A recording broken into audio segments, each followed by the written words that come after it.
Hi all, welcome to സേറ. നമ്മളിന്ന് നോക്കുന്നത് ഫിംഗർ പ്രിന്റ് സെർച്ചർ എക്സാമിന്റെ ഇലക്ട്രോസ്റ്റാറ്റിക് എന്ന പാഠഭാഗത്തിലെ രണ്ടാമത്തെ ചാപ്റ്റർ, അതായത് ഇലക്ട്രോസ്റ്റാറ്റിക് പൊട്ടൻഷ്യൽ ആൻഡ് കപ്പാസിറ്റൻസ്. അപ്പൊ ആദ്യം നമ്മൾ നോക്കാൻ പോകുന്നത് എന്താണ് പൊട്ടൻഷ്യൽ എന്നാണ്. What is potential? പൊട്ടൻഷ്യൽ നമ്മൾ ഡിഫൈൻ ചെയ്യുന്നത് ഒരു പോയിന്റിലാണ്. ഞാൻ ഒരു പോയിന്റ് എടുത്തു, പി. ഈ ഒരു പോയിന്റിലെ പൊട്ടൻഷ്യൽ എന്ന് പറയുന്നത് ഒരു യൂണിറ്റ് പോസിറ്റീവ് ചാർജിനെ ഇൻഫിനിറ്റിയിൽ നിന്നും ഈ പോയിന്റിലേക്ക് കൊണ്ടുവരാൻ എടുക്കുന്ന വർക്കിനെയാണ് പൊട്ടൻഷ്യൽ എന്ന് പറയുന്നത്. അതായത് നമ്മളൊരു +1 കുളം ചാർജിനെ ഇൻഫിനിറ്റിയിൽ നിന്ന് ഈ പോയിന്റിലേക്ക് കൊണ്ടുവരികയാണ്. അപ്പൊ നമ്മൾ കൊണ്ടുവരാൻ എടുക്കുന്ന വർക്കിനെയാണ് പൊട്ടൻഷ്യൽ എന്ന് വിളിക്കുന്നത്. അപ്പൊ നമ്മൾ ജനറലി ഇതിനെ റെപ്രസെന്റ് ചെയ്യുന്നത് V is equal to minus integral infinity to the P E dr. ഇതാണ് പൊട്ടൻഷ്യലിന്റെ എക്സ്പ്രഷൻ എന്ന് പറയുന്നത്.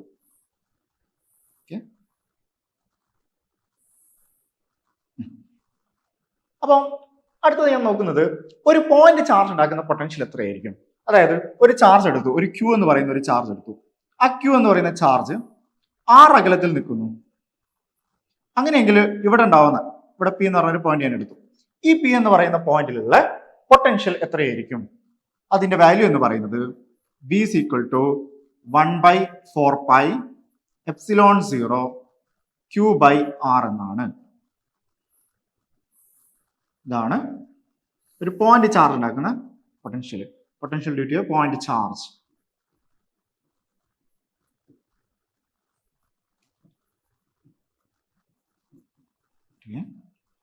Point charge.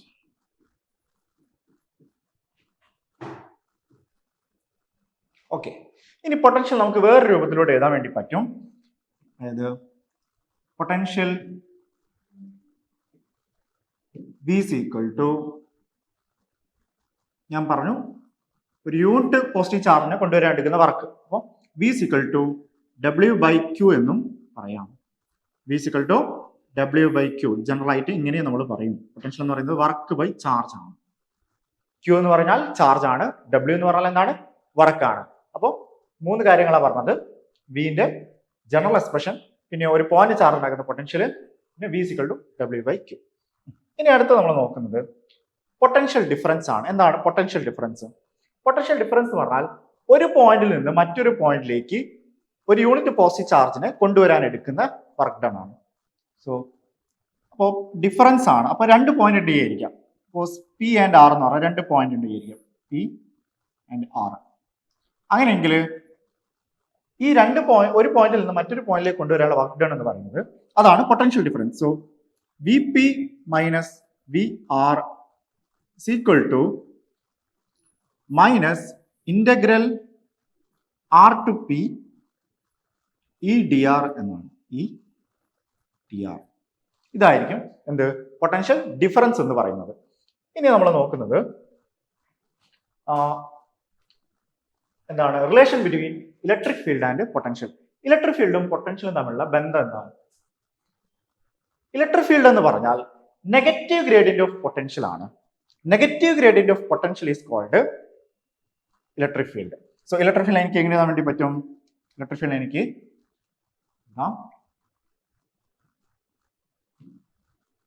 Is equal to electric field is equal to negative gradient, so minus 1 dimension ആവുന്ന സമയത്ത് dV by dr എഴുതാം. dV by dr 1 dimension ആവുന്ന സമയത്ത്. ഇനി 3 dimension ആണ് ഇലക്ട്രിക് ഫീൽഡ്, നമുക്ക് എങ്ങനെ എഴുതാം? Is equal to minus del V. Del ആണ് ഗ്രേഡിയന്റ് അല്ലേ, ഡെൽ വി. വി എന്ന് പറഞ്ഞ പൊട്ടൻഷ്യൽ, ഡെൽ വി എന്ന് പറഞ്ഞാൽ gradient of potential, del V. Okay, 3 dimension ആവുന്ന സമയത്ത് നമ്മൾ ഇങ്ങനെ എഴുതും. ഇനി അടുത്ത പോയിന്റ് ശ്രദ്ധിക്കാം. Electric field is in the direction of decreasing potential. Electric ഫീൽഡിന്റെ ഡയറക്ഷൻ എപ്പോഴും എങ്ങനെയായിരിക്കും? പൊട്ടൻഷ്യൽ കുറഞ്ഞു വരുന്ന ഡയറക്ഷനിലായിരിക്കും ഇലക്ട്രിക് ഫീൽഡിന്റെ ഡയറക്ഷൻ എന്ന് പറയുന്നത്. രണ്ട് കാര്യങ്ങളാണ്. ഇലക്ട്രിക് ഫീൽഡ് എന്ന് പറഞ്ഞാൽ എന്താണ്? Negative gradient of potential. And electric field is in the direction of decreasing potential. Potential കുറയുന്ന ഡയറക്ഷനിലായിരിക്കും ഇലക്ട്രിക് ഫീൽഡിന്റെ ഡയറക്ഷൻ ഉണ്ടാവുക. ഈ രണ്ട് കാര്യങ്ങളാണ് ഇവിടെ നമ്മൾ നോക്കുന്നത്. അടുത്ത നോക്കുന്നത് എന്താണ്? EQ potential surface. വളരെ ഇമ്പോർട്ടന്റ് ആയിട്ടുള്ള ഒരു കാര്യമാണ് ഇക്യു പൊട്ടൻഷ്യൽ സർഫസ് എന്ന് പറയുന്നത്. ആ പേര് തന്നെയുണ്ട്. എന്താണ്? എല്ലാ പോയിന്റിലും ഒരു സർഫസ് ആണ്, ആ സർഫസിലെ എല്ലാ പോയിന്റിലും പൊട്ടൻഷ്യൽ എന്തായിരിക്കും? കോൺസ്റ്റന്റ് ആയിരിക്കും, അല്ലെങ്കിൽ സെയിം ആയിരിക്കും. It is A surface having same potential at all points. എല്ലാ പോയിന്റ്സിലും സെയിം പൊട്ടൻഷ്യൽ ആണ്. ഇനി ഇതിന്റെ 3 പ്രോപ്പർട്ടീസ് ഉണ്ട് പ്രധാനപ്പെട്ട. ആദ്യത്തെ പ്രോപ്പർട്ടി നോക്കൂ. The work done to move a charge from one point to another on an equipotential surface is 0.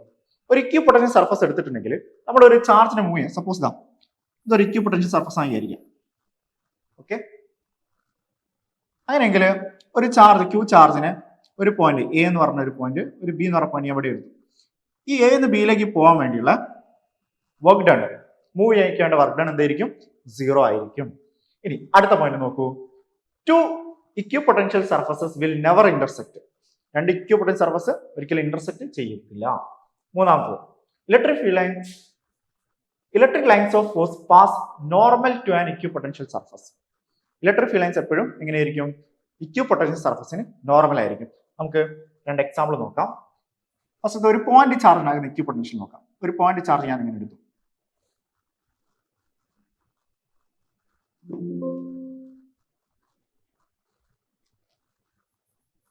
ഒരു point charge Q എന്ന് പറഞ്ഞ പോയിന്റ് ചാർജ്. അങ്ങനെയെങ്കിൽ ഇതുണ്ടാക്കുന്ന ഇക്വിപൊട്ടൻഷ്യൽ സർഫസ് എന്ന് പറയുന്നത് സെന്ററിലേക്ക് വരയ്ക്കാം.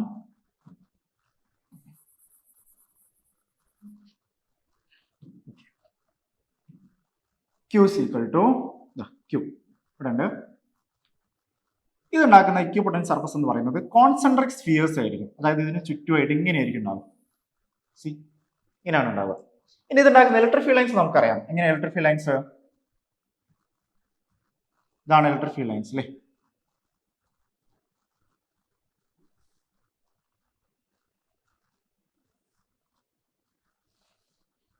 ഇങ്ങനെ ഉണ്ടാവുക. അപ്പോൾ ഈ ഇക്വിപൊട്ടൻഷ്യൽ സർഫസും ഇലക്ട്രിക് ഫീൽഡ് ലൈൻസ് തമ്മിലുള്ള ആംഗിൾ എത്രയായിരിക്കും? 90 ആയിരിക്കും. അതാണ് നേരത്തെ പറഞ്ഞത്. ഇലക്ട്രിക് ഫീൽഡ് ലൈൻസ് എങ്ങനെയായിരിക്കും? Perpendicular to equipotential surface. ഇതൊരു പോയിന്റ് ചാർജിന്റെ കേസാണ്. ഇനി യൂണിഫോം ഇലക്ട്രിക് ഫീൽഡ് എടുക്കുക. യൂണിഫോം ഇലക്ട്രിക് ഫീൽഡ് എങ്ങനെയാണ്?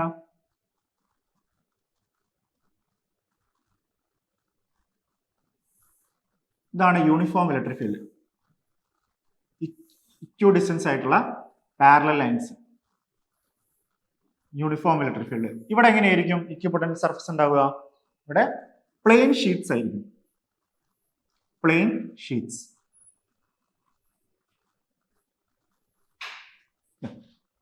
ഇങ്ങനെയാണ് ഉണ്ടാവുക. ഇനി നമുക്ക് ഇതുമായി ബന്ധപ്പെട്ട ഒരു ചോദ്യം നോക്കാം. നോക്കൂ. A family of equipotential surfaces are shown. ഈ ചിത്രം നോക്കൂ. 1, 2, 3 ഇക്വിപൊട്ടൻഷ്യൽ സർഫസ് കൊടുത്തിട്ടുണ്ട്. ഓരോന്നിന്റെ പൊട്ടൻഷ്യൽ എത്രയാണ്? ആദ്യത്തെ 60 വോൾട്ട്, രണ്ടാമത്തെ 40 വോൾട്ട്, മൂന്നാമത്തെ എന്താണ്? 20 വോൾട്ട്. എന്ന് വെച്ചാൽ ആ സർഫസിൽ മുഴുവനും എന്തായിരിക്കും? ഇവിടെ 20 വോൾട്ട് ആയിരിക്കും. മിഡിലുള്ളതിന് എല്ലാ പോയിന്റ്സിലും 40 വോൾട്ട്, ഏറ്റവും താഴെയുള്ള ആളെ എല്ലാ പോയിന്റ്സിലും, സർഫസിലെ എല്ലാ പോയിന്റ്സിലും 60 വോൾട്ട് ആയിരിക്കും. ഇനി എന്താ ചോദിച്ചിരിക്കുന്നത്? The direction of the electric field at a point A is along the direction of the electric field. Okay, repeat ചെയ്തു പോയതാണ്. നമ്മളോട് ചോദിച്ചിരിക്കുന്നത് the direction of the electric field at point A. Point എയിലുള്ള electric field line ആണ് ചോദിച്ചിരിക്കുന്നത്. A എന്ന് പറഞ്ഞ point അവിടെ നിങ്ങൾക്ക് കാണാം. ഇതാണ് എ എന്ന് പറഞ്ഞ പോയിന്റ്. അപ്പോൾ നമുക്കൊരു കാര്യം അറിയാം. ഇലക്ട്രിക് ഫീൽഡ് ലൈൻസ് എന്തായിരിക്കും? ഇക്വിപൊട്ടൻഷ്യൽ സർഫസിന് പെർപെൻഡിക്കുലർ ആയിരിക്കും. അപ്പൊ അങ്ങനെയെങ്കിൽ ഒന്നെങ്കിൽ തൊട്ട് മുകളിലേക്കായിരിക്കും, അല്ലെങ്കിൽ തൊട്ട് താഴെ. അപ്പോൾ നമ്മൾ ഒന്ന് ഉറപ്പിച്ചു, ഒന്നെങ്കിൽ എ എഫ് ആയിരിക്കും, അല്ലെങ്കിൽ എ സി ആയിരിക്കും. അപ്പോൾ ഇതിലുള്ള ഓപ്ഷൻസിൽ ഏതൊക്കെ നമുക്ക് ക്യാൻസൽ ചെയ്യാൻ വേണ്ടി പറ്റും? ഒറ്റ നോട്ടത്തിൽ നമുക്ക് എ സിയും അതേപോലെ എ ഡിയും ക്യാൻസൽ ആക്കാൻ വേണ്ടി പറ്റും. കാരണം എപ്പോഴും എന്താണ്? പെർപെൻഡിക്കുലർ ആവണം ഇലക്ട്രിക് ഫീൽഡ് ലൈൻസ്. ഇനി അടുത്ത് എ എഫ് ആണോ എ സി ആണോ? അപ്പൊ നമ്മൾ എന്ത് ചെയ്യും? നമുക്കറിയാവുന്ന ഒരു കാര്യമുണ്ട്. എന്താണ്? ഇലക്ട്രിക് ഫീൽഡ് ലൈൻസ് എന്തായിരിക്കും? ഏത് ഡയറക്ഷനാണ് ഇലക്ട്രിക് ഫീൽഡ് ഉണ്ടാവുക? In the direction of decreasing potential. Potential കുറഞ്ഞു വരുന്ന ഡയറക്ഷനിലാണ് ആരുണ്ടാവുക? ഇലക്ട്രിക് ഫീൽഡ് ഉണ്ടാവുക. അപ്പോൾ ഇവിടെ നോക്കൂ. അപ്പൊ പൊട്ടൻഷ്യൽ എങ്ങോട്ടാണ് കുറഞ്ഞു പോകുന്നത്? 60, 40, 20. അത് താഴെ നിന്നും മുകളിലോട്ടാണ് പൊട്ടൻഷ്യൽ കുറഞ്ഞ് വരുന്നത്. സോ എ എഫ് ആയിരിക്കും എന്തിന്റെ ഡയറക്ഷൻ? ഇലക്ട്രിക് ഫീൽഡ് ലൈൻസിന്റെ ഡയറക്ഷൻ എന്ന് പറയുന്നത് എ ടു എഫ് ആയിരിക്കും. സോ ഏതാണ് കറക്റ്റ് ആൻസർ വരിക? ഡി ആണ് കറക്റ്റ് ആൻസർ വരിക, എ എഫ്. ക്ലിയർ ആണല്ലോ? ഓക്കെ. ഇനി അടുത്ത് നോക്കാം. അടുത്തൊരു ചോദ്യം, question number 2. A unit charge moves on an equipotential surface from A point A two point B. Then A എന്ന് പറഞ്ഞ പോയിന്റിൽ നിന്നും ബി എന്ന് പറഞ്ഞ പോയിന്റിലേക്ക് ചാർജ് മൂവ് ചെയ്യുകയാണ്. അങ്ങനെയാണ് ഇവിടുത്തെ പൊട്ടൻഷ്യൽ. എയിലെ പൊട്ടൻഷ്യൽ വി എ, ബിയിലെ പൊട്ടൻഷ്യൽ എന്താണ്? V B. ഇതെവിടെയാണ്? ഈ രണ്ട് പോയിന്റ്സും കിടക്കുന്ന എവിടെയാണ്? ഇക്വിപൊട്ടൻഷ്യൽ സർഫസിലാണ്. ഇതൊരു ഇക്വിപൊട്ടൻഷ്യൽ സർഫസിലാണ് ഈ രണ്ട് പോയിന്റ്സ് കിടക്കുന്നത്. അങ്ങനെയെങ്കിൽ ഏത് ഓപ്ഷൻ ആണ് ശരിയായിട്ടുള്ളത്? ആദ്യത്തെ ഓപ്ഷൻ നോക്കൂ, V A minus V B positive. ശരിയാണോ? അല്ല, ഇത് തെറ്റാണ്. കാരണം എന്താ? ഇക്വിപൊട്ടൻഷ്യൽ സർഫസിൽ എല്ലാ പോയിന്റിലും പൊട്ടൻഷ്യൽ സെയിം ആയിരിക്കും. എന്ന് വെച്ചാൽ വി എ എന്താണ്? V A is equal to V B ആണ്. V A is equal to V B. അങ്ങനെയെങ്കിൽ V A minus V B എന്താ? V A minus V B is equal to 0 ആണ്. അപ്പൊ ഏത് ഓപ്ഷനാണ് കറക്റ്റ്? ഓപ്ഷൻ ബി ആണ് correct answer. V A minus V B is equal to 0. Potential same ആണ്. So V A minus V B 0. ഇനി അടുത്തായിട്ട് നമ്മൾ നോക്കാൻ പോകുന്നത് potential due to electric dipole. Dipole കാരണമുള്ള ഇലക്ട്രിക് പൊട്ടൻഷ്യൽ എന്താണ്? ഡൈപോൾ എന്താണ്? ഇതാ minus q and plus q. ഇതല്ലേ ഡൈപോൾ? ഇതിനിടയിൽ ഡിസ്റ്റൻസ് എന്താണ്? 2a. This is dipole. ഇനി ഇതുണ്ടാകുന്ന പൊട്ടൻഷ്യൽ നമ്മൾ എടുക്കുന്നത് ഇതിന്റെ സെൻട്രൽ നിന്ന് ആണ് നമ്മൾ എപ്പോഴും ഡിസ്റ്റൻസ് എടുക്കുക. r എന്ന് പറയുന്ന ദൂരം സെൻട്രൽ നിന്നാണ് എപ്പോഴും എടുക്കുക. അപ്പൊ എനിക്കിതാ പി എന്ന് പറഞ്ഞാൽ ഇവിടെ ഒരു പോയിന്റ് ഞാൻ എടുത്തു. പി എന്ന് പറഞ്ഞ ഒരു പോയിന്റ്, ഇവിടേക്കുള്ള ഡിസ്റ്റൻസ് ഇതാ 6 അകലാന്ന് എടുത്തു. 6 അകലം. അപ്പം ഇവിടെ ഡൈപോൾ മൊമെന്റിന്റെ ഡയറക്ഷൻ എങ്ങോട്ടാണ്? ഡൈപോൾ മൊമെന്റിന്റെ ഡയറക്ഷൻ ഇവിടെ നിന്ന് ഇങ്ങോട്ടാണ്. പി എന്ന് പറയുന്നത് എപ്പോഴും നെഗറ്റീവ് ടു പോസിറ്റീവ് ആണ് ഡൈപോൾ മൊമെന്റിന്റെ ഡയറക്ഷൻ. ഇനി ഡിസ്റ്റൻസിന്റെ ഡയറക്ഷൻ ഇങ്ങോട്ടാണ്. 6 ഞാൻ എടുത്തു. അങ്ങനെയെങ്കിൽ ഈ ഡൈപോൾ മൊമെന്റും 6 തമ്മിലുള്ള ഒരു ആംഗിൾ ഉണ്ടല്ലോ, അതാണ് തീറ്റ. തീറ്റ എന്ന് പറയുന്ന ആംഗിൾ. ഈ തീറ്റ എന്ന് പറയുന്ന ആംഗിൾ വെച്ചിട്ടാണ് നമ്മൾ പൊട്ടൻഷ്യലിന്റെ എക്സ്പ്രഷൻ എഴുതുന്നത്. ഞാൻ ഡയറക്റ്റ് എഴുതാം. Electric potential V is equal to 1 by 4 pi epsilon 0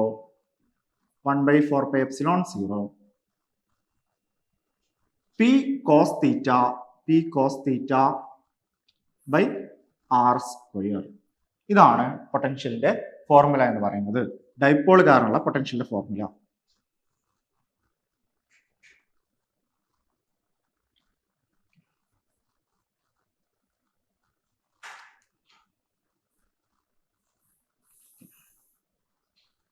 okay. ഇനി ഇവിടെ നോക്കാം, തീറ്റ 0 ആകുമ്പോൾ എന്താവും? തീറ്റ 0 ആവുന്ന സമയത്ത് ആക്സിയൽ ലൈനിലാണല്ലേ.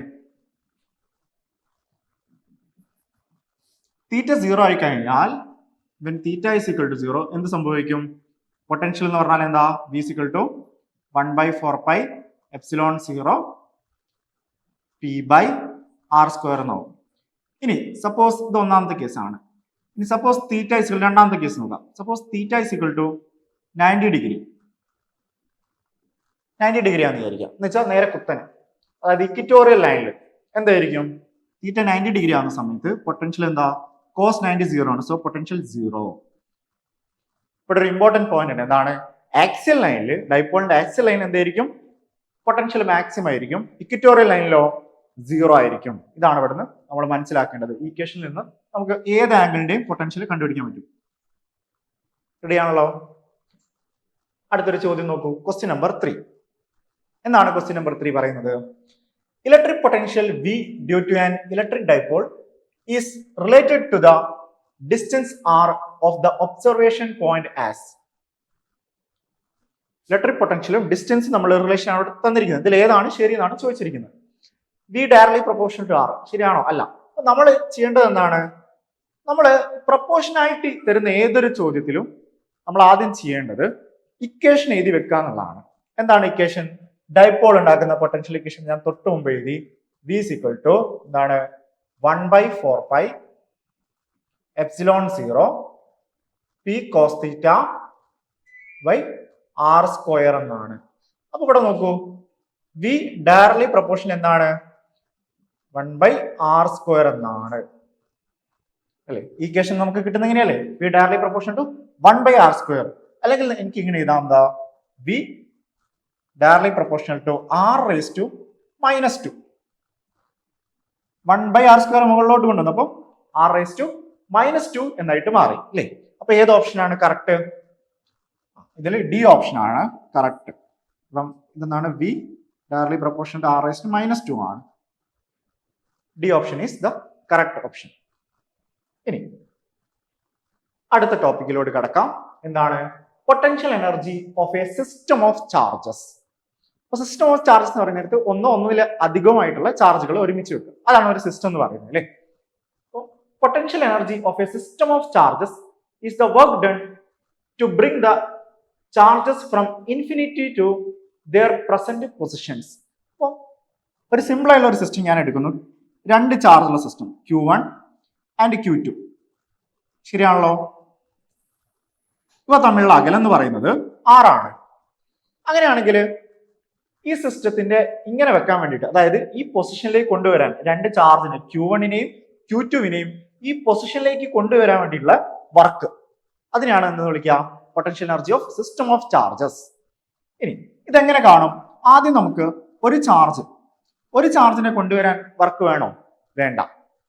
ഒരൊറ്റ ചാർജിന് മാത്രം, അതായത് ഒന്നുമില്ലാത്ത ഒരു സ്ഥലത്തേക്ക് ഒരു ചാർജിന് നമ്മൾ കൊണ്ടുവരാൻ എടുക്കുന്ന വർക്ക് എന്താണ്? 0 ആണ്. ഇനി അടുത്തൊരു ചാർജിനെ കൊണ്ടുവരികയാണ്, അപ്പോഴാണ് എന്ത് വരിക?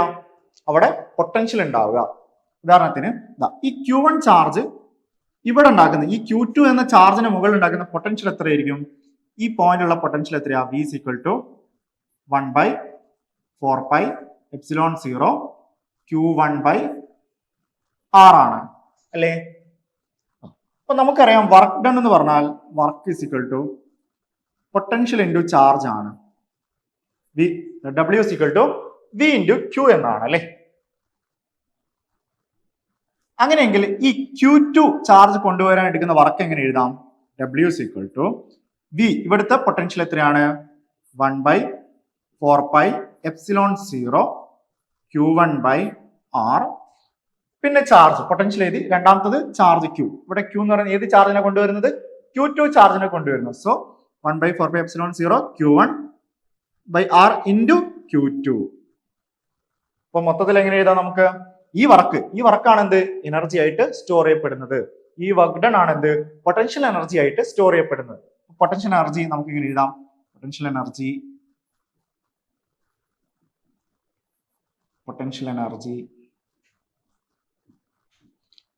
എനർജി നമ്മൾ U എന്ന ലെറ്ററിലാണ് ഉപയോഗിക്കുക. U is equal to 1/4πε0 Q1 Q2/r. ഇതാണ് പൊട്ടൻഷ്യൽ എനർജി. ഓക്കെ, ഇനി അടുത്ത് നമ്മൾ നോക്കാൻ പോകുന്നത് 3 ചാർജസ് എടുക്കുകയാണ്. എത്ര ചാർജസ് ആണ്? 3 charges. Potential energy between 3 charges. 3 charges കൊണ്ടുവരികയാണെങ്കിൽ എത്രയായിരിക്കും അതിലുള്ള എനർജി എന്ന് പറയുന്നത്? ഞാൻ ഇങ്ങനെ എടുത്തു Q1 ചാർജ്, ദെൻ ഇവിടെ ഞാൻ ഒരു Q2 ചാർജ് എടുത്തു, ഇവിടെ ഒരു Q3 ചാർജ്. Q1 Q2 തമ്മിലുള്ള അകലം എന്ന് പറയുന്നത് R12 ആണ്. R12. ഇനി Q1 Q3 തമ്മിലുള്ള അകലം എന്ന് പറയുന്നത് R13 ആയിട്ട് എടുക്കുന്നു.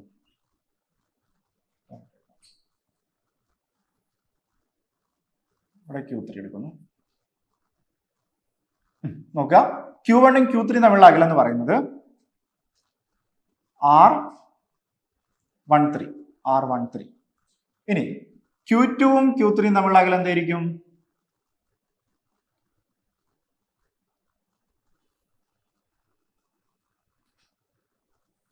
ഇവ തമ്മിലുള്ള അകലം R23. 3 അകലങ്ങൾ.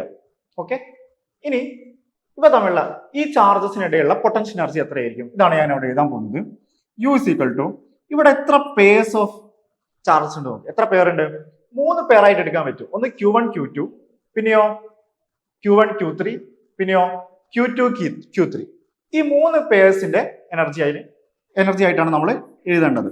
സോ ആദ്യത്തെ പെയർ ഞാൻ എടുക്കുന്നു. ആദ്യത്തെ പെയർ എടുത്താൽ 1/4πε0 Q1 Q2 ബൈ അവ തമ്മിലുള്ള അകലം എത്രയാണ് R12 അല്ലേ R12 പ്ലസ് അടുത്ത പെയർ ആരാണ് Q1 Q3 എടുക്കാം so 1/4πε0 Q1 Q3 divided by R13 അടുത്ത പെയർ ആരൊക്കെയാണ് Q2ഉം Q3ഉം അല്ലേ സോ നെക്സ്റ്റ് 1/4πε0 Q2 Q3 അവ തമ്മിലുള്ള അകലം എന്ന് പറയുന്നത് R23 എന്തായി പൊട്ടൻഷ്യൽ എനർജിന്റെ ഇക്വേഷൻ നമുക്ക് കിട്ടി ഇതാണ് പൊട്ടൻഷ്യൽ എനർജിയുടെ ഇക്വേഷൻ 3 ചാർജ് വെച്ച് കഴിഞ്ഞാൽ നമ്മൾ എങ്ങനെയാണ് എഴുതുക 2 ചാർജ് ഉള്ളപ്പോൾ 1/4πε0 Q1 Q2 ബൈ R12 അവ തമ്മിലുള്ള അകലം പിന്നെ നമ്മൾ അടുത്ത പെയർ എടുത്തു പിന്നെയോ മൂന്നാമത്തെ പെയർ എടുത്തു ഇങ്ങനെയാണ് നമ്മൾ ചെയ്യുക ഇനി 4 ചാർജ് ഉണ്ടെങ്കിൽ എത്ര പെയർസ് ഉണ്ടാവും ഇതിലധികം പേഴ്സ് ഉണ്ടാവും അല്ലേ 4 അധികം പേഴ്സ് ഉണ്ടാവും ഓരോന്ന് നോക്കിയാൽ 1 2 1 3 1 4 അങ്ങനെ ഓരോ ചാർജിനും പേഴ്സ് കൂടാ നമ്മൾ പേഴ്സ് നോക്കിയിട്ടാണ് ചെയ്യേണ്ടത് അപ്പോൾ മാക്സിമം നമുക്ക് 3 വരെയാണ് നോക്കാനുള്ളത് ഇനി 4 വന്നാലും നമുക്ക് ചെയ്യാൻ വേണ്ടി പറ്റും അടുത്ത നോക്കാം potential energy of A dipole in an electric field അപ്പോൾ ഇലക്ട്രിക് ഫീൽഡോട് ഉദ്ദേശിക്കുന്നത് യൂണിഫോം ഇലക്ട്രിക് ഫീൽഡ് ആണ് ഓക്കെ ഞാനിതാ യൂണിഫോം ഇലക്ട്രിക് ഫീൽഡ് വരയ്ക്കുകയാണ് യൂണിഫോം ഇലക്ട്രിക് ഫീൽഡ് ഇ എന്ന് പറഞ്ഞിട്ട് ഇവിടെ ഒരു dipole എടുത്തിരിക്കുന്നു -q +q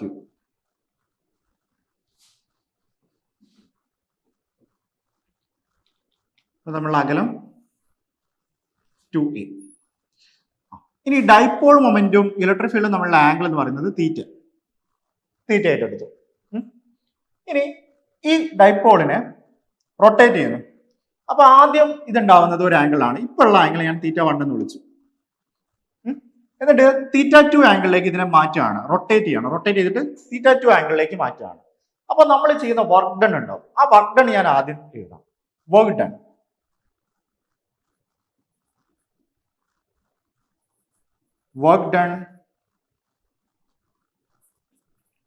to rotate the dipole from angle θ1 to θ2 എത്രയായിരിക്കും വർക്ക് ഡൺ എന്ന് പറയുന്നത് W is equal to PE cos θ1 minus cos θ2 ഇതാണ് വർക്ക് ഡൺ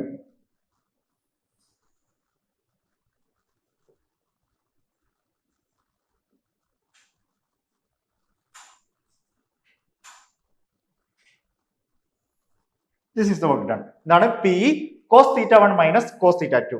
θ1 ആദ്യത്തെ ആംഗിൾ θ2 എന്ന് പറഞ്ഞാൽ അടുത്ത ആംഗിൾ നമ്മൾ റൊട്ടേറ്റ് ചെയ്ത് കഴിയുന്ന നേരത്തുള്ള അവസാനത്തെ ആംഗിളെയാണ് എന്താ വിളിക്കുക θ2 എന്ന് വിളിക്കുന്നത് അപ്പൊ ഇത് വർക്ക് ഡൺ ഈ വർക്ക് ഡൺ ആണ് എന്തായിട്ട് സ്റ്റോർ ചെയ്യപ്പെടുന്നത് പൊട്ടൻഷ്യൽ എനർജി ആയിട്ട് സ്റ്റോർ ചെയ്യപ്പെടുന്നത് ഒരു യൂണിഫോം ഇലക്ട്രിക് ഫീൽഡിൽ ഡൈപോളിനെ നമ്മൾ റൊട്ടേറ്റ് ചെയ്യുന്ന സമയത്ത് ചെയ്യുന്ന വർക്ക് ഡൺ എന്തായിട്ട് സ്റ്റോർ ചെയ്യപ്പെടുന്നു പൊട്ടൻഷ്യൽ എനർജി ആയിട്ട് സ്റ്റോർ ചെയ്യപ്പെടുന്നു അങ്ങനെയെങ്കിൽ പൊട്ടൻഷ്യൽ എനർജിനെ എനിക്ക് ഇങ്ങനെ എഴുതാം അപ്പൊ നമ്മൾ പൊട്ടൻഷ്യൽ എനർജി എഴുതുന്നതിന് മുമ്പേ ആയിട്ട് കോസ് θ1 നമ്മൾ θ1 അസ്യൂം ചെയ്യുന്നത് 90 ഡിഗ്രി ആയിട്ട് എടുക്കാം θ1 എന്താണ് 90 ഡിഗ്രി ആയിട്ട് എടുത്തു കഴിഞ്ഞാൽ നോക്കൂ θ1 equal to 90 degree then θ2 equal to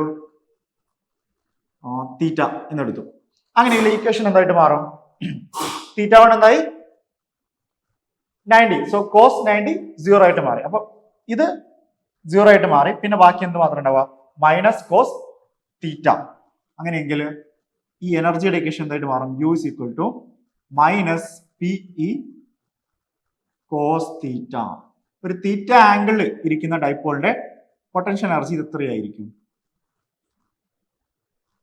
U is equal to minus PE cos theta ശരിയല്ലേ ഈ രണ്ട് ഇക്വേഷൻ ആണ് ഓർത്തിരിക്കുന്നത് എന്താണ് ഒന്ന് വർക്കിന്റെ equation W is equal to PE cos θ1 minus cos θ2 രണ്ടാമത്തെ എനർജി സ്റ്റോർ ചെയ്യപ്പെടുന്ന energy U is equal to minus P E cos തീറ്റ.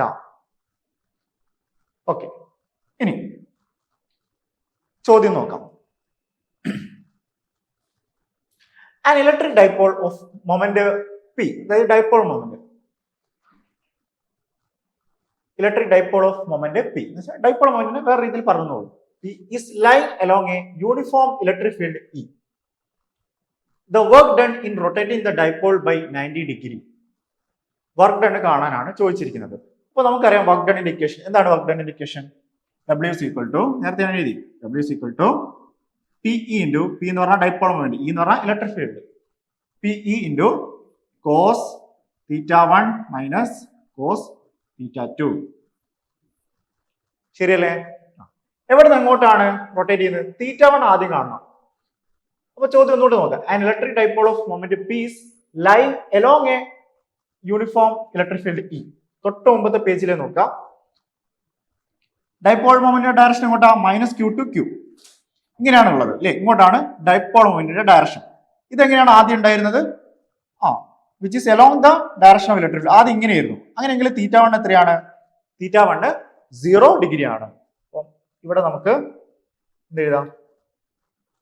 θ1 എത്രയാണ്? 0 ഡിഗ്രി. എങ്ങോട്ടാണ് കറക്കുന്നത്? Rotating the dipole by 90 degree. So θ2 എത്രയാ? θ2 is equal to 90 ഡിഗ്രി. അങ്ങനെയെങ്കിൽ work done എത്ര വരും? W is equal to PE cos 0 എന്ന് പറഞ്ഞാൽ 1 മൈനസ് cos θ2 cos 90 എന്താണ്? 0. So work done is equal to PE എന്ന് വരും. W is equal to PE. ഏതാണ് ഓപ്ഷൻ കറക്റ്റ്? ഓപ്ഷൻ ഡി ആണ് കറക്റ്റ് ഉത്തരം. ശരിയല്ലേ? ഓക്കെ, ഇനി അടുത്ത നമ്മൾ നോക്കാൻ പോകുന്നത് കപ്പാസിറ്റേഴ്സിനെ കുറിച്ചാണ്. എന്താണ് കപ്പാസിറ്റർ? കപ്പാസിറ്റർ എന്ന് പറയുന്നത് ചാർജ് സ്റ്റോർ ചെയ്യുന്ന ഒരു ഡിവൈസ്. അതിനെയാണ് നമ്മൾ കപ്പാസിറ്റർ എന്ന് വിളിക്കുന്നത്. രണ്ട് കണ്ടക്ടേഴ്സ് ഉണ്ടാവും, അതിനിടയിൽ ചെറിയൊരു ഡിസ്റ്റൻസ് ഉണ്ടാവും. ഇനി ഈ ചാർജ് സ്റ്റോർ ചെയ്യുന്ന കഴിവിനെ, എബിലിറ്റിയെ നമ്മൾ വിളിക്കുന്ന പേരാണ് കപ്പാസിറ്റൻസ്. എന്താണ്? Capacitance or capacity. It is the ability to store electric charge. അപ്പോൾ അതിനെ നമ്മൾ മാത്തമാറ്റിക്കലി പറയുന്നത് ഇങ്ങനെയാണ്: C is equal to Q by V. C is equal to Q by V ആണ്. Q എന്ന് പറഞ്ഞാൽ ചാർജ് ആണ്. Q എന്ന് പറഞ്ഞാൽ ചാർജ്. V എന്ന് പറഞ്ഞാൽ എന്താണ്? പൊട്ടൻഷ്യൽ. പൊട്ടൻഷ്യൽ. ഇനി യൂണിറ്റ് എന്താണ്? യൂണിറ്റ് ഓഫ് കപ്പാസിറ്റൻസ് എന്താണ്? യൂണിറ്റ് ഓഫ് കപ്പാസിറ്റൻസ് ഫാരഡ് ആണ്. ഫാരഡ്. എഫ് എന്ന് വിളിക്കും, ക്യാപിറ്റൽ എഫ്. ഇത്രയും കാര്യമാണ് കപ്പാസിറ്ററിനെ കുറിച്ച് മിനിമം ആയിട്ട് അറിഞ്ഞിരിക്കേണ്ട കാര്യം. ഇനി അടുത്തത് പാരലൽ പ്ലേറ്റ് കപ്പാസിറ്റർ. കപ്പാസിറ്റർ പലതരത്തിലുണ്ട്. പ്രധാനമായിട്ട് നമുക്ക് പഠിക്കാനുള്ളത് ഏതാണ്? Parallel plate capacitor. എങ്ങനെയാണ് ഒരു പാരലൽ പ്ലേറ്റ് കപ്പാസിറ്റർ ഉള്ളത്? ഇവിടെ നോക്കൂ, രണ്ട് പ്ലേറ്റ്സ് ആണ്. ഇങ്ങനെയുള്ള രണ്ട് പ്ലേറ്റ്സ് ഇങ്ങനെ എടുത്തിരിക്കുന്നു. അതായത് ഇങ്ങനെയാണുള്ളത്. ഒരു പ്ലേറ്റ് ഇങ്ങനെ, ഒരു പ്ലേറ്റ് ഇങ്ങനെ. ഇതിൽ രണ്ട് പ്ലേറ്റിലായിട്ട് എന്താണ്? ചാർജ് ഉണ്ട്. ഒന്നില് പോസിറ്റീവ് ചാർജസ്,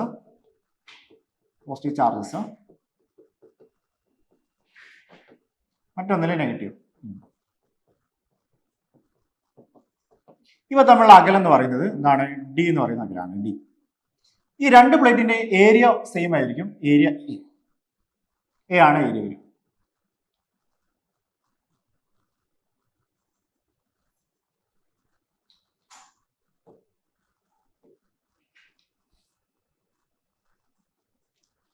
അങ്ങനെയെങ്കിൽ ഈ പാരലൽ പ്ലേറ്റിലെ കപ്പാസിറ്റൻസിന്റെ എക്സ്പ്രഷൻ എന്ന് പറയുന്നത് C is equal to epsilon 0 A by D എന്നാണ്.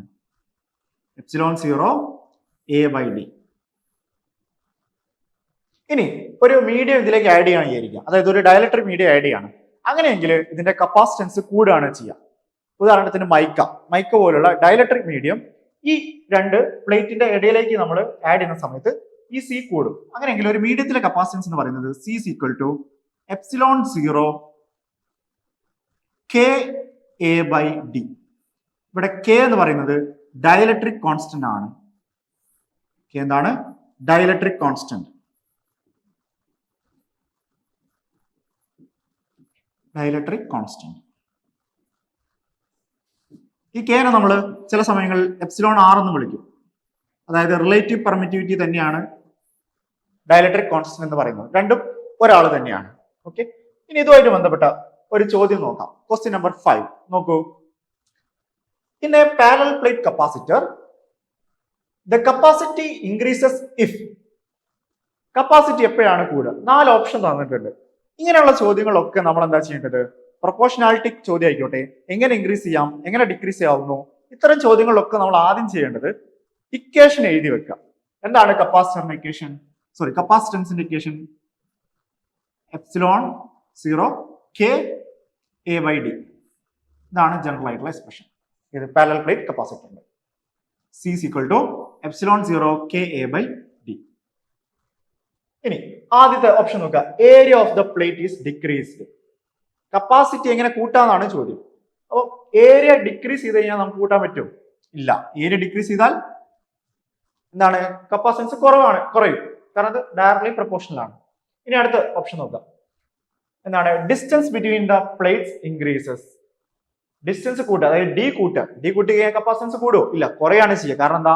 ഡി താഴെയുള്ളത്, ഡിനോമിനേറ്ററിലാണ് ഉള്ളത്. അടുത്ത ഓപ്ഷൻ നോക്കൂ. Area of the plate is increased. നോക്കുക, C directly proportional to A ആണ്. അപ്പൊ ഏരിയ കൂട്ടി കഴിഞ്ഞാൽ എന്താണ്? സി കൂടും. അപ്പൊ ഓപ്ഷൻ ഏതാണ് കറക്റ്റ് ഓപ്ഷൻ? സി ആണ് കറക്റ്റ് ഓപ്ഷൻ. ഇനി ഡി എന്താ ചോദിച്ചിരിക്കുന്നത്?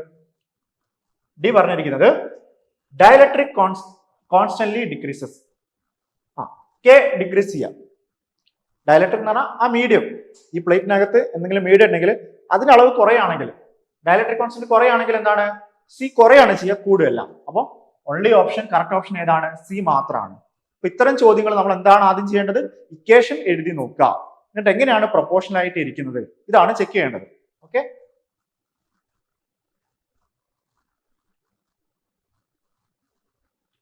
ഇനി കപ്പാസിറ്റേഴ്സിനെ നമുക്ക് 2 രീതിയിൽ കണക്ട് ചെയ്യാൻ വേണ്ടി പറ്റും. ഒന്ന് എന്താണ്? പാരലൽ ആയിട്ടും, രണ്ടാമത്തത് സീരീസ് ആയിട്ടും. പാരലൽ ആയിട്ട് കണക്ട് ചെയ്താൽ എഫക്റ്റീവ് കപ്പാസിറ്റൻസ് എത്രയായിരിക്കും? അതാണ് നമ്മൾ നോക്കാൻ പോകുന്നത്. പാരലൽ കണക്ഷൻ എന്ന് പറഞ്ഞാൽ എങ്ങനെയാ? ഞാനൊരു 3 കപ്പാസിറ്റർ എടുക്കുകയാണ്. കപ്പാസിറ്ററിന്റെ സൈൻ നമുക്കറിയാം. ഇതാണ് കപ്പാസിറ്ററിന്റെ സൈൻ എന്ന് പറയുന്നത് അല്ലേ? 3 കപ്പാസിറ്റേഴ്സ് ഇങ്ങനെ എടുത്തു വിചാരിക്കാം, പാരലൽ ആയിട്ട്. ഓക്കെ, ഒരു കോമൺ പോയിന്റിലേക്ക് കണക്ട് ചെയ്യുന്നു. എന്നിട്ട് നമ്മൾ ഇതിനെ ഒരു ബാറ്ററിയിൽ വീണ്ടും കണക്ട് ചെയ്യുന്നു. നോക്കൂ, ഇങ്ങനെ കണക്ട് ചെയ്തു. C1 C2 C3 3 capacitor. ഇവിടെ ബാറ്ററിയുടെ പൊട്ടൻഷ്യൽ എന്ന് പറയുന്നത് V ആണ്. C1 C2 C3 and potential V. അപ്പോൾ ചാർജ് ഇതിലൂടെ ഒഴുകും അല്ലേ? Q ഇങ്ങനെ ഒഴുകും. അപ്പോൾ ഇവിടെ ചാർജ് ഡിഫറെന്റ് ആണ്. അങ്ങനെയാണെങ്കിൽ ഇതിന്റെ എഫക്റ്റീവ് കപ്പാസിറ്റൻസ് ഞാൻ ഒറ്റ ഫോർമുലയായിട്ട് എഴുതുന്നു. എഫക്റ്റീവ് കപ്പാസിറ്റൻസ് എന്ന് പറഞ്ഞാൽ C effective is equal to C1 plus C2 plus C3 ആയിരിക്കും.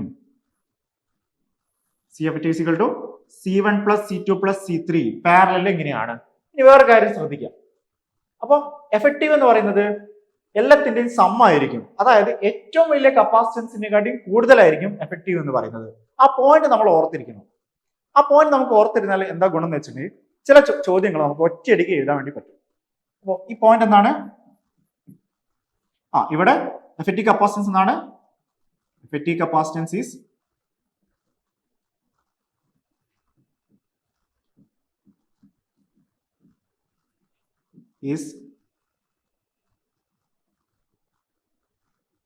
is greater than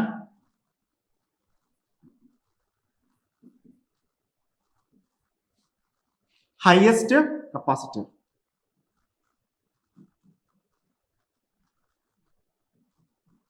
കപ്പാസിറ്റർ ഉദാഹരണം നോക്കാം. ഉദാഹരണം ഈ C3 എന്ന് പറയുന്നത് 3 ആണെന്ന് വിചാരിക്കാം.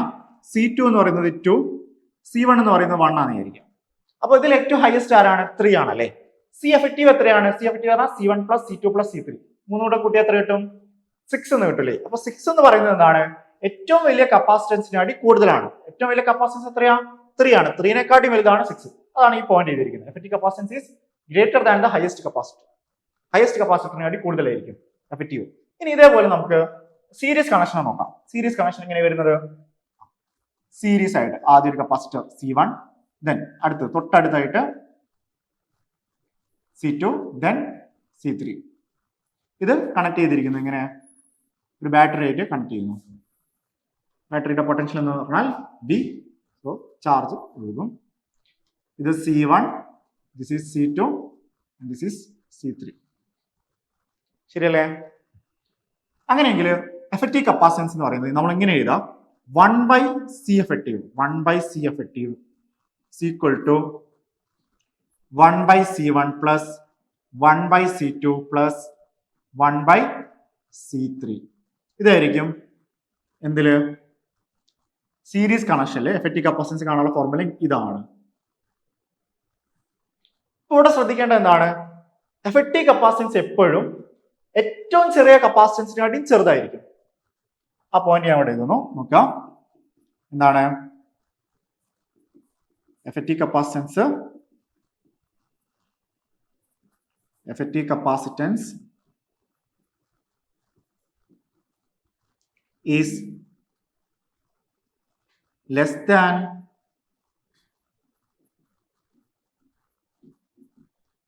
the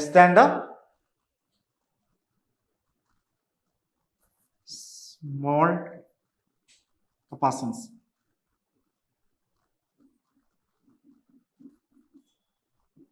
ഏറ്റവും സ്മോൾ, ഏറ്റവും ചെറിയ കപ്പാസിറ്റി ചെറുതായിരിക്കും എന്ത്? എഫക്റ്റീവ് എന്ന് പറയുന്നത്. ഉദാഹരണത്തിന് 1, 2, 3 എന്ന് എടുക്കാം. 1, 2, 3 എന്ന് എടുത്തിട്ടുണ്ടെങ്കിൽ 1 ആണ് ഏറ്റവും ചെറുത്. ആ 1-നെക്കാട്ടും ചെറുതായിരിക്കും എഫക്റ്റീവ് കപ്പാസിറ്റൻസ് എന്ന് പറയുന്നത്. ഓക്കെ, ഒരു ഉദാഹരണം ഞാൻ 2 എടുക്കാം. ഉദാഹരണത്തിന് 1, 2 എടുക്കാം. 1 എന്ന് പറയുന്ന ഒരു C1 = 1 C2 = 2 എന്ന് എടുത്തു. ഏറ്റവും സിമ്പിൾ ആക്കാൻ വേണ്ടി 2 1 എന്ന് എടുത്തു വിചാരിക്കും. 2 1 എടുത്തു. അങ്ങനെയെങ്കിൽ സീരീസ് കണക്ഷനിൽ എന്തായിരിക്കും? 1/C effective is equal to 1/C1 എന്ന് പറഞ്ഞാൽ 1 തന്നെ. 1/1 plus 1/1. 1 plus 1 എത്രയാ? 2 ആണല്ലേ? 1 plus 1 2. സോ 1/C effective 2 ആണ്. അങ്ങനെയെങ്കിൽ C effective എത്രയായിരിക്കും? C effective is equal to ഇതിന് റെസിപ്രോക്കൽ എടുക്കുക. അപ്പൊ എന്താവും? 1/2. അപ്പൊ ഏറ്റവും സ്മോൾ എന്ന് പറഞ്ഞാൽ 1 ആണ്. അപ്പൊ 1-നെക്കാട്ടി ചെറുതായിരിക്കും എന്ത്? എഫക്റ്റീവ് എന്ന് പറയുന്നത്. ഈ പോയിന്റ് നിങ്ങൾ ഓർത്തിരിക്കണം. ഏറ്റവും സ്മോൾ ആയിട്ടുള്ള കപ്പാസിറ്റൻസിനെക്കാട്ടിയും ചെറുതായിരിക്കും എഫക്റ്റീവ്. ഇതില് സീരീസ് കേസിൽ. ഇനി നമുക്കൊരു പ്രോബ്ലം നോക്കാം. Question number 6. 3 capacitors of capacity 1 mu of 1 microfarad. 1 microfarad each are connected in such a way that resultant capacity is 1.5 microfarad. Effective എത്രയാണ്? 1.5 ആണ്. ഓരോന്നിന്റെ റെസിസ്റ്റൻസ് എത്രയാണ്? 1 ആണ്. സോറി, കപ്പാസിറ്റൻസ് 1 ആണ്. എന്ന് വെച്ചാൽ C1 = C2 = C3 = 1 microfarad. അങ്ങനെയെങ്കിൽ ഏത് ഓപ്ഷൻ ആണ് കറക്റ്റ്? ആദ്യത്തെ നോക്കാം. All the capacitors are joined in series. ശരിയാണോ? എല്ലാ കപ്പാസിറ്റേഴ്സും സീരീസ് ആണെങ്കിൽ ഞാൻ പറഞ്ഞു ഏറ്റവും സ്മോളിനെക്കാട്ടി ചെറുതായിരിക്കും എഫക്റ്റീവ്. ഏറ്റവും സ്മോൾ എന്ന് പറഞ്ഞാൽ 1 തന്നെയാണ് അല്ലേ? എല്ലാവരും 1 ആണ്. അതിനെക്കാട്ടും ചെറുതായിരിക്കും എഫക്റ്റീവ്. പക്ഷെ ഇവിടെ എഫക്റ്റീവ് എത്രയാണ്? 1.5 ആണ്. സി ഇഫക്റ്റീവ് എന്ന് പറയുന്നത് 1.5 മൈക്രോഫാരഡാ. ഇത് ഏറ്റവും സ്മോളിനെക്കാട്ടി വലുതാണ്. അപ്പൊ ഇത് ഒരിക്കലും വരില്ല സീരീസ്. ഈ ഓപ്ഷൻ തെറ്റാണ്. ഇനി അടുത്ത നോക്കൂ. All the capacitors are joined in parallel. എല്ലാവരും പാരലൽ ആണെങ്കിൽ എന്താണ് കണ്ടീഷൻ? എഫക്റ്റീവ് എന്ന് പറയുന്നത് ഹയസ്റ്റ് കപ്പാസിറ്റിനെക്കാട്ടിയും കൂടുതലായിരിക്കും. ഏറ്റവും ഹൈ കപ്പാസിറ്റൻസ് ആർക്കാണോ ഉള്ളത് അതിനെക്കാട്ടിയും കൂടുതലായിരിക്കും എഫക്റ്റീവ് എന്ന് പറയുന്നത്. പക്ഷെ ഇവിടെ നോക്കുക 1.5 അത് കറക്റ്റ് ആണ്, കൂടുതലാണ്, 1-നെക്കാട്ടിയും കൂടുതലാണ്. പക്ഷെ നമുക്കറിയാം പാരലൽ എന്നാണ് ഇക്വേഷൻ. സി എഫക്റ്റീവ് പാരലൽ എന്നാ C1 plus parallel C effective എന്താ C1 plus C2 plus C3 എന്നല്ലേ? Parallel connection C effective C1 plus C2 plus C3 ആണ് എന്ന് വെച്ചാൽ 1 plus 1 plus 1 എത്രയാ 3 എന്നാണ് കിട്ടേണ്ടത്. പക്ഷെ 3 കിട്ടിയിട്ടുണ്ടോ? അല്ല, 1.5 കിട്ടുന്നുള്ളൂ. അപ്പോൾ ഈ ഓപ്ഷനും റോങ് ആണ്. ഇനി അടുത്ത ഓപ്ഷൻ നോക്കൂ. 2 capacitors are in parallel while third in series. 2 capacitors parallel ആണെങ്കിൽ എത്രയാവും? 2 ആയിട്ട് മാറും. കാരണം C1 plus C2 ആണ് പാരലൽ. അങ്ങനെയെങ്കിൽ 2നെക്കാട്ടി കൂടുതലായിരിക്കും എഫക്റ്റീവ് ആവുക. 2 കപ്പാസിറ്റേഴ്സ് പാരലൽ എന്ന് പറഞ്ഞാൽ 1 plus 1 2 ആയി. സോ ഈ ഓപ്ഷനും എന്താണ്? കറക്റ്റ് അല്ല, റോങ് ആണ്. ഇനി അടുത്തത് എന്താണുള്ളത്? അടുത്ത ഓപ്ഷൻ നോക്കൂ. D option. 2 capacitors are in series while third is parallel. അപ്പോൾ ഓൾറെഡി 3 റോങ് ആണ്. അപ്പോൾ എന്തായാലും ഇത് ശരിയായിരിക്കും. നമുക്കൊന്ന് ചെക്ക് ചെയ്ത് നോക്കാം. 2 capacitors in സീരീസ് ആവുന്ന സമയത്ത് എന്താ? CFT ഞാൻ നേരത്തെ കണ്ടു നമ്മളല്ലേ, 1 വെച്ചിട്ടുണ്ടെങ്കിൽ എഫക്റ്റീവ് എത്രയാണ്? 2 സീരീസ് ആണെങ്കിൽ ഹാഫ് ആയിരിക്കും. ഇനി അതിന്റെ കൂടെ ഒന്ന് പാരലായി വെച്ചു. അപ്പോൾ ഹാഫ് പ്ലസ് 1 എത്രയാ? 1.5 എന്ന് കിട്ടും. 1.5 micro farad. So last one ആണ് കറക്റ്റ് ഓപ്ഷൻ എന്ന് പറയുന്നത്. ലാസ്റ്റ് 7th ക്വസ്റ്റ്യൻ നോക്കാം. 4 capacitors, each of capacitors, if each of capacitance 2 farad are put in series, the resultant capacitance is. എത്ര കപ്പാസിറ്റർ ഉണ്ട്? 4 എങ്ങനെയാണ് കണക്ട് ചെയ്തിരിക്കുന്നത്? സീരീസ് ആയിട്ട്. So C1, C2, C3 and C4. Series ആണെങ്കിൽ എന്തായിരിക്കും ആൻസർ വരിക? നമുക്ക് ഒറ്റ നോട്ടത്തിൽ പറയാൻ വേണ്ടി പറ്റും. കാരണം സീരീസ് ആയിട്ട് എല്ലാവരും സീരീസ് ആണെങ്കിൽ എഫക്റ്റീവ് എന്ന് പറയുന്നത്, എഫക്റ്റീവ് കപ്പാസിറ്റൻസ് ഏറ്റവും സ്മോൾ ആയിട്ടുള്ള കപ്പാസിറ്റൻസിനാണ്ടും ചെറുതായിരിക്കും. എന്ന് വെച്ചാൽ ഏറ്റവും സ്മോൾ പറഞ്ഞാൽ എല്ലാവരും എന്താണ്? 2 ആണ്. 2നെക്കാട്ടിയും ചെറുതായിരിക്കണം. 2നെക്കാട്ടി ചെറുത് ഇവിടെ ആരാ ഉള്ളത്? നോക്കാം. 8, 2, ഹാഫ് 4 എന്നാണ് ഓപ്ഷൻ. ഇപ്പൊ 2നെക്കാട്ടി ചെറുത് ഒരാൾ മാത്രമേ ഉള്ളൂ. ആരാ? ഹാഫ് മാത്രമാണ്. അപ്പൊ സി ആണ് കറക്റ്റ് ആൻസർ. അപ്പൊ നമ്മളിവിടെ ഇങ്ങനെ എഴുതി പോകേണ്ട ആവശ്യമില്ല. 1/C effective is equal to 1/C1 plus 1/C2, 1/C3, 1/C4. ഇങ്ങനെ പോകേണ്ട ആവശ്യമില്ല. ഇവിടെ 1 ആയതുകൊണ്ട് കുഴപ്പമില്ല, പെട്ടെന്ന് ഇങ്ങനെ ചെയ്തെടുക്കാൻ വേണ്ടി പറ്റും. എന്നിരുന്നാൽ കൂടി നമ്മൾ ഇങ്ങനെ ഒറ്റയടിക്ക് നോക്കി പറയാൻ വേണ്ടി പറ്റും. അതാണ് നമ്മൾ ശ്രദ്ധിക്കേണ്ടത്. ഇങ്ങനെ ചെയ്യുകയാണെങ്കിൽ എങ്ങനെ പോകും? 1/C1 എല്ലാവരും 2 ആണ്. സോ ഇവിടെ ഹാഫ്, എല്ലാവരും ഹാഫ് ആയിട്ട് മാറും. അപ്പൊ half into 4 into half 1/C effective. 2, 4 cancel 2. So 1/C effective 2 ആണ്. C effective 1/2. അങ്ങനെ ചെയ്തെടുക്കാം. പക്ഷെ ഓപ്ഷനകത്ത് ചില ട്രിക്ക് ഉണ്ടാവും. ഓപ്ഷൻ ഒറ്റയടിക്ക് നോക്കിക്കഴിഞ്ഞാൽ പെട്ടെന്ന് ആൻസർ ചെയ്താൻ വേണ്ടി പറ്റും. അതാണ് നമ്മൾ നോക്കേണ്ടത്. ഇനി അടുത്ത് energy stored in a capacitor. കപ്പാസിറ്ററിൽ സ്റ്റോർ ചെയ്യപ്പെടുന്ന എനർജി, അതിന്റെ എക്സ്പ്രഷൻ എന്ന് പറയുന്നത് എനർജി എപ്പോഴും നമ്മൾ യു ആണ് ഉപയോഗിക്കുക. U is equal to half C V square എന്നാണ്. U is equal to half C V square. ഇനി സി എന്ന് പറഞ്ഞാൽ നമുക്കറിയാം C is equal to Q by B ആണ്. അങ്ങനെയെങ്കിൽ യുവിന്റെ അടുത്ത എക്സ്പ്രഷൻ എന്തായി? U is equal to half Q V രണ്ടാമത്തത്. ഇനി ക്യൂ സി നമ്മളൊരു എക്സ്പ്രഷൻ നമുക്ക് ഉണ്ടാക്കാം. ബി എന്ന് പറഞ്ഞാൽ എന്താ? B is equal to Q by C ആണ്. B is equal to Q by C. അത് ഇവിടെ കൊടുക്കാം. അപ്പൊ എന്ത് കിട്ടും? യു ഇസ് ഈക്വൽ ടു എന്ത് വരും? U is equal to half Q into വിക്ക് പകരം ക്യൂ ബൈ സി. സോ അങ്ങനെയെങ്കിൽ എന്താ? U is equal to half Q square by C. ഇങ്ങനെ 3 ഇക്വേഷൻ നമുക്ക് കിട്ടും energy stored in a capacitor.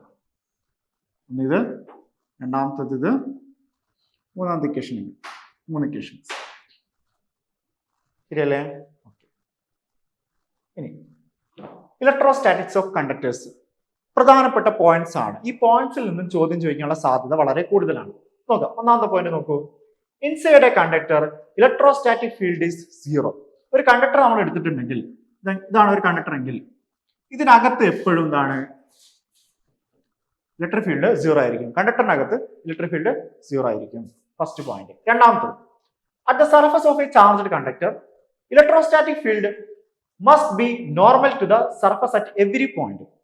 അപ്പോൾ ഇവിടെ ഇലക്ട്രിക് ഫീൽഡ് ഉണ്ടെങ്കിൽ ഇലക്ട്രിക് ഫീൽഡ് എപ്പോഴും എങ്ങനെയായിരിക്കും? എപ്പോഴും നോർമൽ ആയിട്ടായിരിക്കും ഉണ്ടാവുക. ഇങ്ങനെയാണ് ഉണ്ടാവുക. സപ്പോസ് ഇലക്ട്രിക് ഫീൽഡ് ഇങ്ങനെ പാസ് ചെയ്ത് ഇങ്ങനെ വരികയായിരിക്കും. ഇലക്ട്രിക് ഫീൽഡ് ഇങ്ങനെ വരുന്നു. അങ്ങനെയെങ്കിൽ ഈ സർഫസിൽ എത്തുന്ന സമയത്ത് സർഫസിനോട് നോർമൽ ആയിട്ട് മാറും. ഇങ്ങനെ വരും. നോർമൽ സർഫസിനോട് എപ്പോഴും നോർമൽ ആയിരിക്കും ഇലക്ട്രിക് ഫീൽഡ് കണ്ടക്ടറിനെ സംബന്ധിച്ച്. ഇനി ഇതാ ഇവിടുന്ന് ഇങ്ങനെ വരുന്നൊരു ഇലക്ട്രിക് ഫീൽഡ് ആയിരിക്കും. ഇങ്ങനെയാവും, ഇങ്ങനെയാവും. 90 ഡിഗ്രി വരുന്ന രീതിയിലേക്ക് മാറും. ഇങ്ങനെ വരും. തിരിച്ച് പോവാണ്, ഇങ്ങനെ വരും. എപ്പോഴും 90 degree.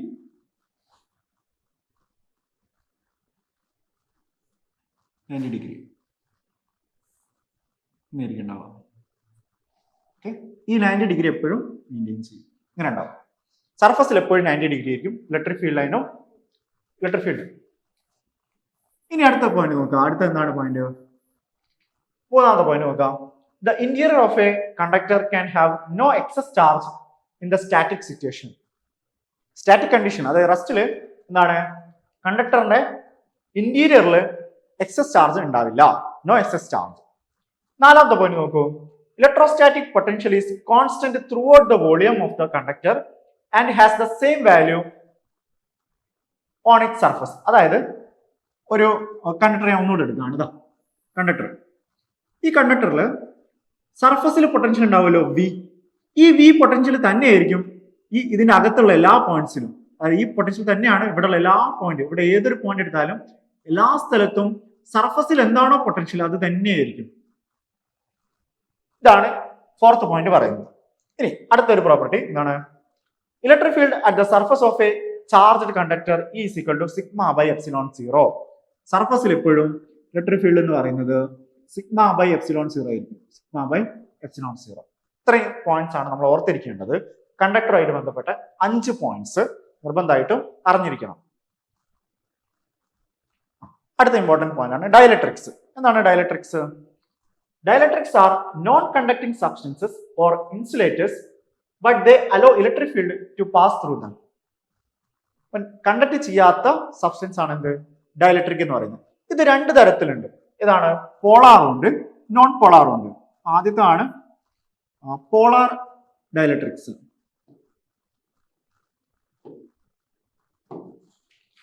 First one polar dielectrics.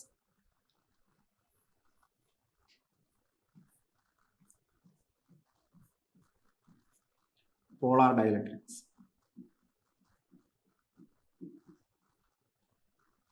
അല്ലെങ്കിൽ പോളാർ മോളിക്യൂൾ എന്ന് വിളിക്കും. Polar molecule, polar molecules. രണ്ടാമത്തെ ടൈപ്പാണ് non polar molecules. Non polar molecule.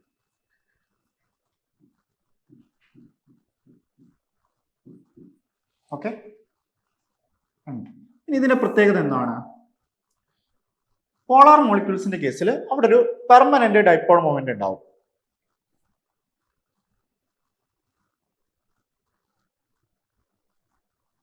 Okay, ഇവിടെ നോക്കൂ. പോളാർ മോളിക്യൂൾ ഞാൻ വരച്ചു കഴിഞ്ഞിട്ടുണ്ടെങ്കിൽ ഇങ്ങനെ ആയിരിക്കും. Plus minus plus minus plus minus plus minus ഇങ്ങനെയായിരിക്കും. അതായത് പോസിറ്റീവ് ചാർജ് സെന്ററും നെഗറ്റീവ് ചാർജ് സെന്ററും സെപ്പറേറ്റ് ചെയ്തിരിക്കും. ഒരു ചെറിയ ഡിസ്റ്റൻസ് അവിടെ ഉണ്ടാവും. എന്താണ്? പോസിറ്റീവ് ചാർജ് സെന്ററും നെഗറ്റീവ് ചാർജ് സെന്ററും തമ്മിൽ ഒരു ഗ്യാപ്പ് ഉണ്ടാവും. അതേസമയം നോൺ പോളാർ എടുത്തു കഴിഞ്ഞിട്ടുണ്ടെങ്കിൽ പോസിറ്റീവ് ചാർജ് സെന്ററും നെഗറ്റീവ് ചാർജ് സെന്ററും കോയിൻസൈഡ് ചെയ്താണ് കിടക്കുന്നത്. ഇങ്ങനെയാണ് കിടക്കുന്നത്.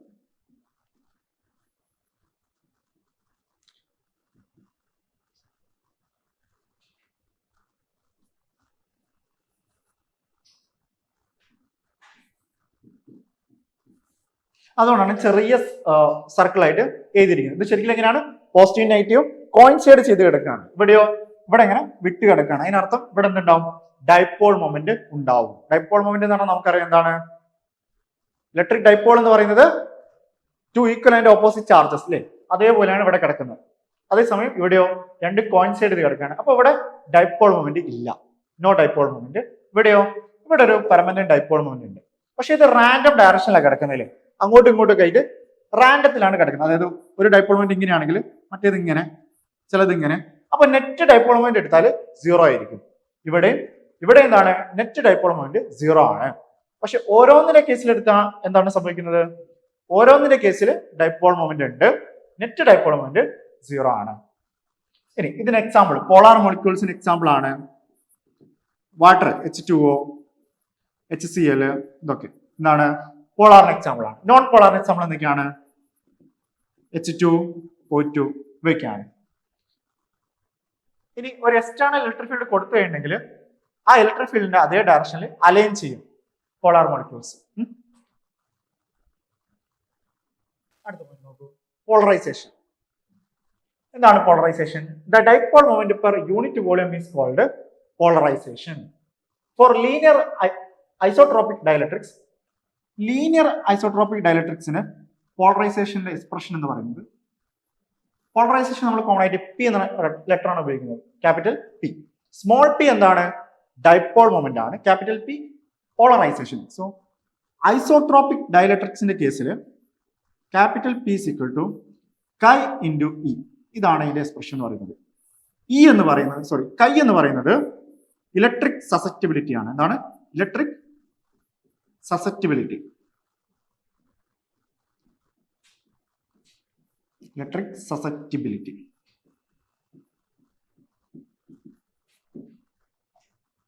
ഓക്കെ, ഇനി അടുത്തൊരു ചോദ്യം നോക്കാം. Dielectric constant for a metal is 0, infinity, 1, 10. ഇപ്പൊ ഡയലക്ട്രിക് കോൺസ്റ്റന്റ് എന്ന് പറഞ്ഞാൽ ഒന്നെങ്കിൽ നമ്മൾ കെ എന്ന് വിളിക്കും, അല്ലെങ്കിൽ എപ്സിലോൺ ആർ. അതായത് റിലേറ്റീവ് പെർമിറ്റിവിറ്റി തന്നെയാണ് എന്തെന്ന് പറഞ്ഞാൽ ഡയലക്ട്രിക് കോൺസ്റ്റന്റ് എന്ന് പറഞ്ഞാൽ. ഇതിന്റെ വാല്യൂസ് എവിടെ നിന്ന് എങ്ങോട്ടാണ്? ഇതിന്റെ വാല്യൂസ് എന്ന് പറയുന്നത് 1 to ഇൻഫിനിറ്റി ആണ്. 1 മുതൽ ഇൻഫിനിറ്റി വരെ ആണ് ഇതിന്റെ റേഞ്ച് എന്ന് പറയുന്നത്. 1 ആർക്കാണ്? 1 എന്ന് പറയുന്നത് എയറിനാണ്, അല്ലെങ്കിൽ വാക്വത്തിലാണ്. ഫോർ എയർ ഓർ വാക്വം ഇതിന്റെ വാല്യൂ എന്ന് പറയുന്നത് 1 ആണ്. അതേസമയം മെറ്റൽസിന്റെ കേസിൽ ഫോർ മെറ്റൽസ് ആണ് എന്ത്, ഇൻഫിനിറ്റി. അപ്പൊ ഏതാണ് correct option? Dielectric constant for metals B, infinity. B ആണ് കറക്റ്റ് ഓപ്ഷൻ എന്ന് പറയുന്നത്. ഓക്കെ.